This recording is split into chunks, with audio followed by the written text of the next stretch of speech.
તાજા સમાચાર તમારી ભાષામાં મેળવવા માટે ડાઉનલોડ કરો ગુજરાતી મિડ ડેની એપ। इंडियन इलेक्शंस के रिजल्ट्स हमारे सामने हैं।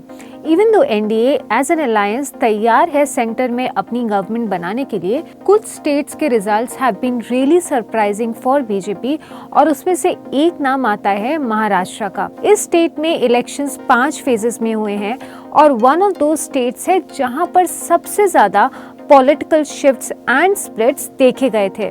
बहुत ही कंफ्यूजन था और रीअरेंजमेंट्स के बाद मेजरली महाराष्ट्र पॉलिटिक्स डिवाइड हुआ महायुति अलायंस और महाविकास अघाड़ी में। ऑपोजिशन अलायंस था the Maha Vikas Aghadi, a team of Uddhav Thackeray Shiv Sena, Sharad Pawar NCP and the Congress.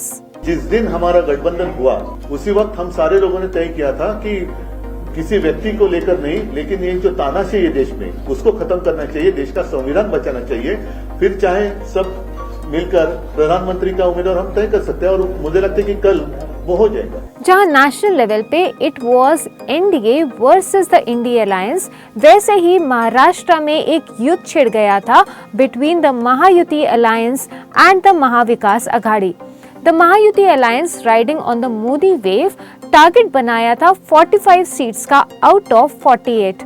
जब एग्जिट पोल्स का रिजल्ट आए, they suggested a close contest, पर जब फाइनल रिजल्ट्स आए it came as a shocker for the Mahayuti alliance.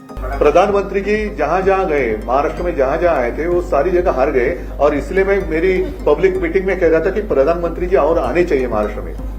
उन्होंने हर एक जगह पर मीटिंग ली होती तो हमारे लिए काफी अच्छा काम, हमारा प्रचार वही कर रहे थे। BJP faced a huge setback. BJP ने महाराष्ट्र में खोई 14 सीटें एंड दे वन 9 सीट्स। बात करें Maha Vikas Aghadi versus the Mahayuti alliance की, तो 2024 इलेक्शंस में महाविकास अघाड़ी ने क्लियरली महायुति अलायंस को ओवरटेक कर लिया है। वैसे तो मुझे जितने हमने लड़ी थी 48, तो 48 के 48 हमें जीतना चाहिए था। उम्मीद तो वही, विश्वास भी था। ठीक है, कुछ जगह लग रहा है कि कुछ गड़बड़ हुई है, क्या ऐसे आशंका आ सकती है। इस पूरे इलेक्शन के दौरान कुछ की टॉकिंग पॉइंट्स रहे हैं महाराष्ट्र में। One of the biggest was sentiment of sympathy for Uddhav Thackeray and Sharad Pawar, the Maratha quota agitation and the farmers issue. और मैं तो कहता हूं कि अब तो लड़ाई की शुरुआत हुई है। आपने जैसे कहा कि पार्टी तोड़ी गई, छीनी गई, मेरा पार्टी सिंबल छीना गया। यहाँ तक कभी कहा जाता था कि मोदी जी का फोटो लगाकर हमने इलेक्शन जीती थी, उनको भी मतलब मोदी जी को मेरे पिताजी का फोटो लगाकर इलेक्शन लड़ना पड़ा।